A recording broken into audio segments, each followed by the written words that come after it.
고린도전서 15장 50절부터 58절 한 절씩 말씀을 교독하겠습니다. 형제들아, 내가 이것을 말하노니 혈과 육은 하나님 나라를 이어받을 수 없고, 또한 썩는 것은 썩지 아니하는 것을 유업으로 받지 못하느니라. 보라, 내가 너희에게 비밀을 말하노니 우리가 다 잠잘 것이 아니요 마지막 나팔의 순식간에 호련히 다 변화되리니, 나팔 소리가 나매 죽은 자들이 썩지 아니할 것으로 다시 살아나고 우리도 변화되리라.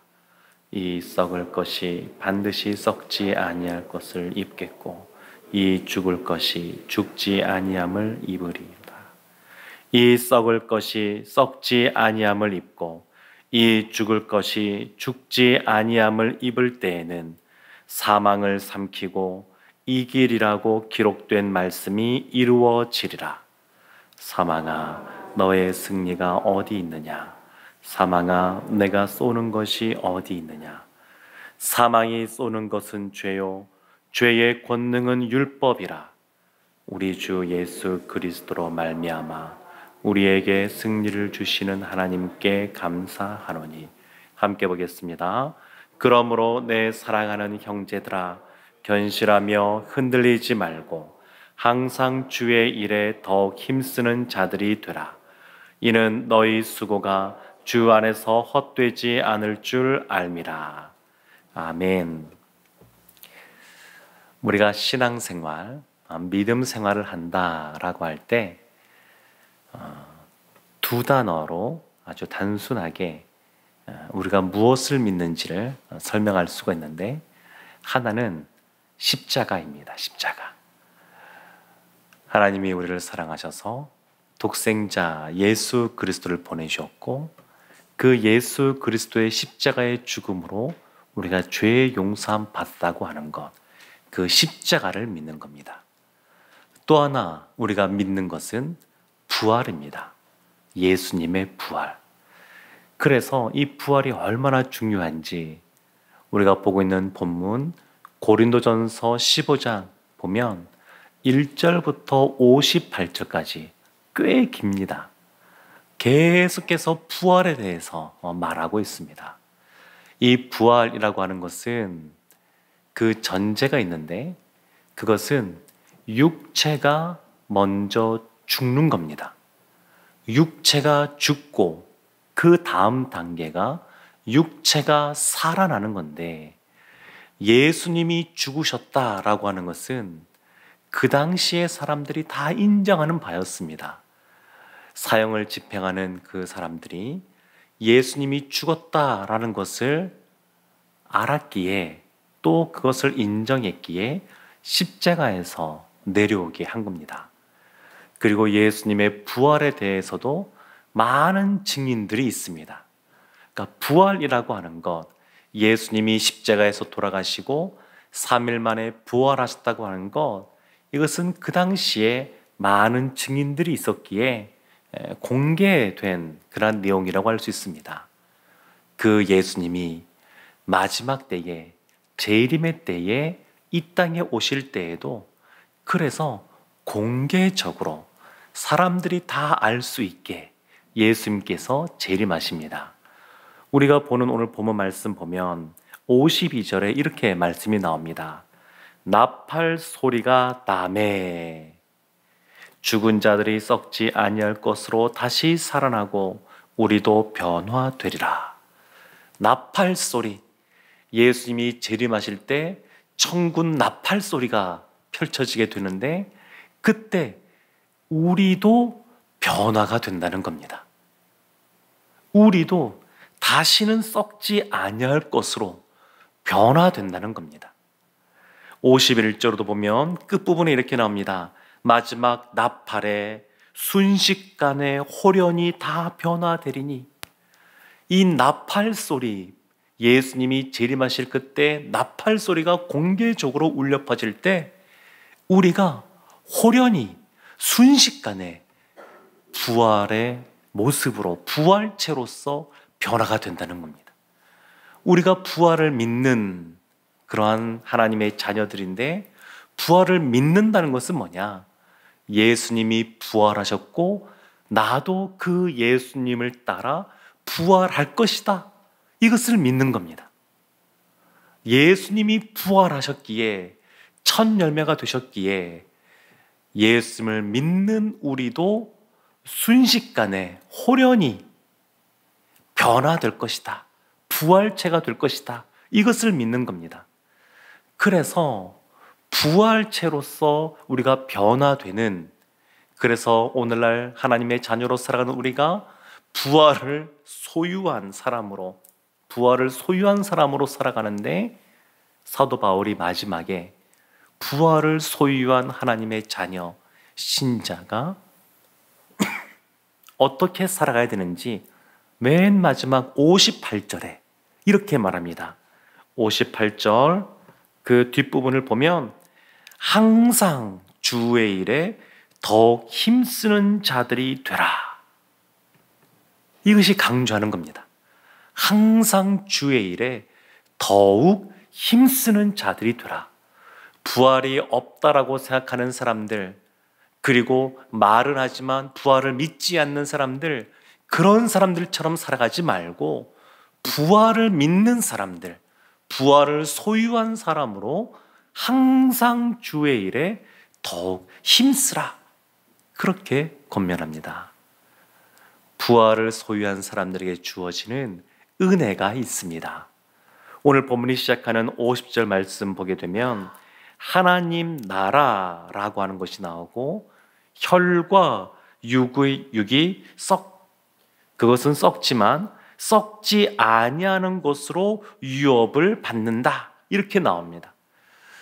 그러니까 부활을 소유한 사람들, 그리고 마지막 나팔이 불 때 호련히 몸이 변화되어져서 하나님 나라에 가게 되는데, 이것이 유업이라는 겁니다.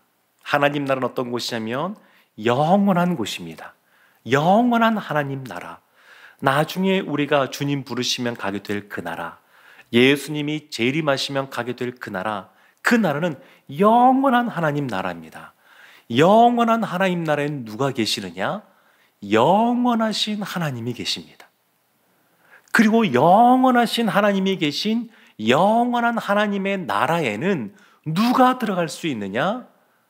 썩어 없어지는, 죽는 그러한 혈과 육을 가진 사람이 아니라 썩지 않는, 그리고 영광스러운 몸으로 변화된 영원한 삶을 살아가는 부활체의 사람들이 살아가게 됩니다.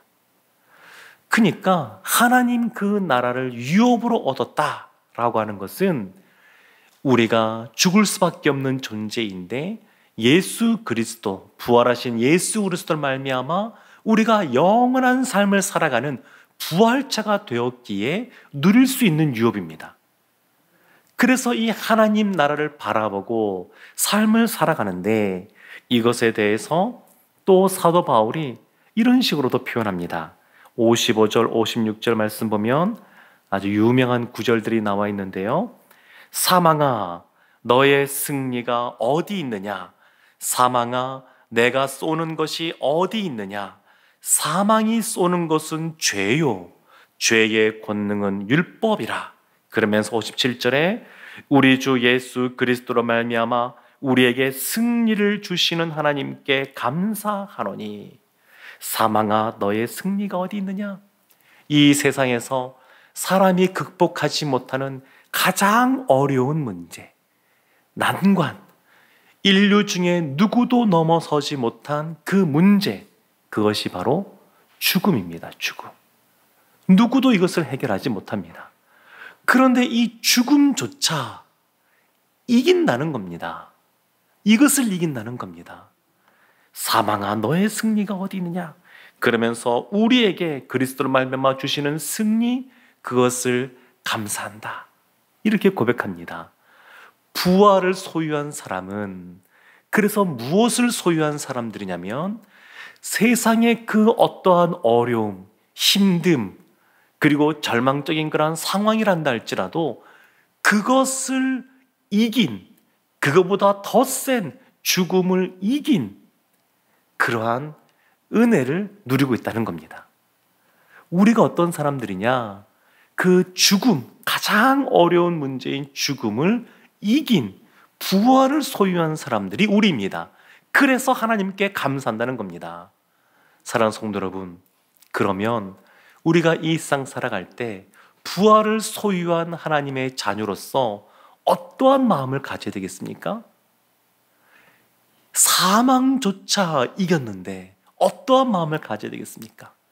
그래서 58절 보면 이렇게 시작합니다. 그러므로 내 사랑하는 형제들아, 견실하며 흔들리지 말라. 견실하며 흔들리지 말라는 겁니다. 세상살이 하다 보게 되면 여러 가지 우리의 마음을 어렵게 하고 힘들게 하는 문제들을 맞닥뜨릴 수 있습니다. 예상하지 못한 것 때문에 마음이 힘들 수 있습니다.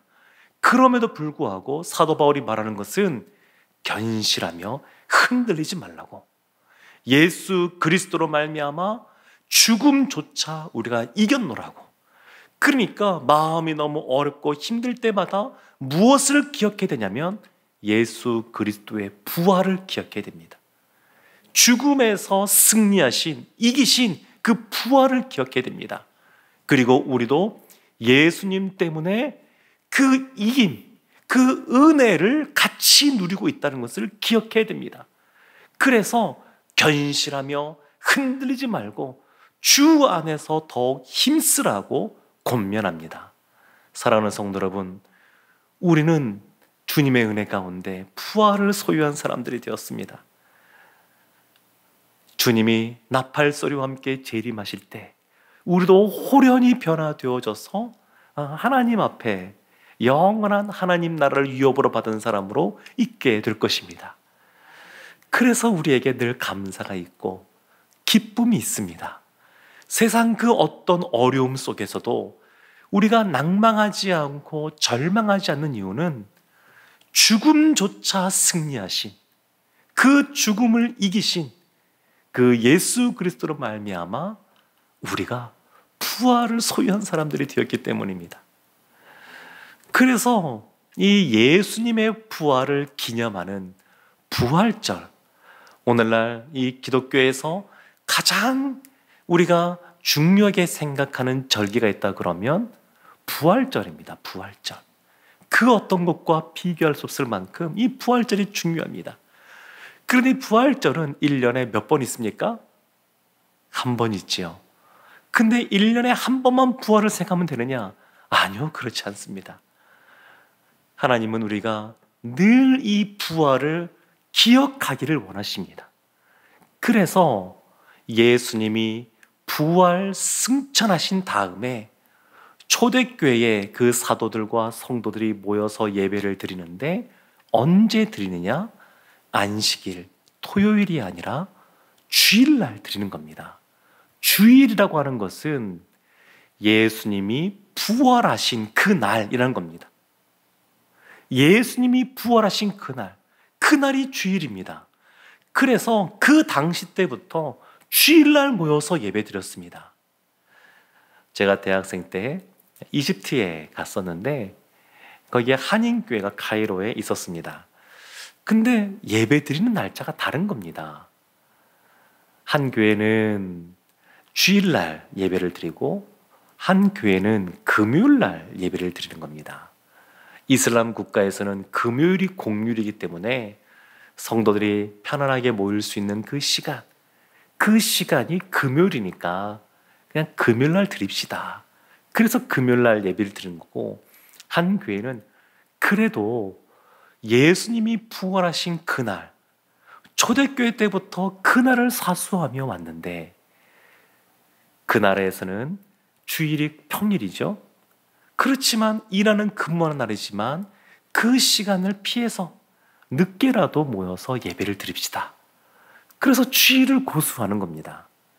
사실은 이 언제 어느 때 모여서 예배 드리느냐, 그걸 떠나서 늘 우리의 마음의 중심이 하나님을 향하여 있고 영과 진리로 예배 드리는 모습이 더 중요합니다.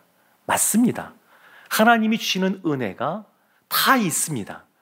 그래서 언제라도 모여서 예배 드리면 그 안에 하나님의 은혜가 있기에 좋은 것입니다. 그럼에도 불구하고 주일날 모여서 예배 드리는 것은 더 특별한 의미가 있습니다. 예수 그리스도의 부활을 기억하고 그것을 기념하여 드리기 때문입니다.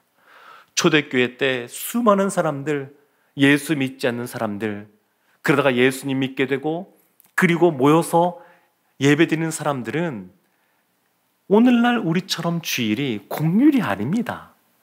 또 여러 가지 로마의 노예로서 살아가는 그런 성도들도 많이 있었는데 편안하게 모일 수가 없습니다. 그러니까 주일날 새벽 일찍이 모여서 예배를 드렸고 그리고 낮 동안에 애쓰고 수고하고 그리고 늦은 밤이 되어서 다시 모여서 예배 드리는 겁니다. 그 주일날 예배 드리기 위해서 새벽 아주 일찍 그리고 밤 아주 늦게 그때에서야 모이는 겁니다. 다른 날은 모일 수도 없고 여러 가지 어려움들이 있지만 그래도 불구하고 주의 날이라는 것을 기억하는 겁니다. 사랑하는 성도 여러분, 부활을 소유한 사람으로서 살아간다고 하는 것은 그래서 어떻게 살아가야 되느냐? 주일날 예배 드릴 때마다 그 부활의 그 예수님 앞에 나온다는 것을 알고 그 시간을 특별하게 생각해야 됩니다.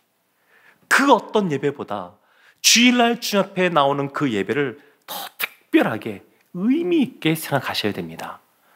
그리고 이 주일날 모여서 예배 드린다고 하는 것, 여러 가지 우리의 삶 속에서 현대인들 되게 바쁘기 때문에 편안하게 예배 드리고 그런 유혹들을 많이 받습니다. 2년 넘는 그 코로나 상황 속에서 전염병이라고 하는 특수한 상황 속에만 허용됐던 이 온라인으로 드리는 그 예배가 어느 순간 익숙해지고 또 그것이 좋아지고 그래서 신앙생활은 이렇게만 해도 되는가 보다 생각할 수도 있습니다. 아니요, 그렇지 않습니다. 그것은 특별한 비상 상황이었고 이제는 그 상황이 끝났기 때문에 주일날 힘써 나오셔야 됩니다. 예배는 예배 드리는 우리가 편안하라고 드리는 것이 아닙니다. 예배는 하나님 앞에 드려지는 것이고 그래서 이것을 예배의 수동성이라고도 말합니다. 예배를 드리는데 우리가 드리고 싶은 대로 드리는 것이 아니라 우리는 수동적으로 하나님이 드리라고 하는 대로 거기에 맞추어서 드려야 된다, 이런 의미입니다. 그래서 부활을 소유한 사람으로서 우리가 그것을 생각한다 그러면 이 주일 예배, 부활하신 주님을 기억하는 이 주일 예배를 중요하게 생각하고 그 시간을 잘 준비하면서 하나님께 나와야 됩니다. 또한 지금 사도 바울이 말하고 있는 것처럼 일상의 삶 속에서 여러 가지 어려움들이 있을 때 불평하거나 불만하거나 이런 것에 시간을 쏟는 것이 아니라 견실하며 흔들리지 않고 항상 주의 일에 더욱 힘써야 될 줄로 믿습니다. 부활을 소유한 사람으로서 늘 소망을 갖고 주님 안에 감사하며 주님이 주시는 능력 속에 적극적으로 주님이 허락하신 삶의 터전에서 하나님 나라의 빛의 자녀로서의 삶을 살아감으로 부활을 소유한 하나님의 은혜, 그 은혜를 충만히 누리는 우리 모두가 되기를 원합니다. 사랑하는 성도 여러분, 우리는 예수님의 부활을 믿는 사람들입니다. 그리고 우리도 부활, 그 예수 그리스도를 본받아 부활할 것을 믿습니다. 이 세상의 그 어떤 어려움보다 큰 죽음조차 이긴 그 부활이기에 내 자신만을 위한 삶을 살아가는 것도 아니고 세상의 쾌락과 또 그런 것을 추구하는 삶을 살아가는 것도 아니고 오직 영원한 하나님 나라를 유업을 받을 자로서 그 주님을 바라보며 살아가는 우리 모두가 되기를 주님의 이름으로 축원합니다. 아멘.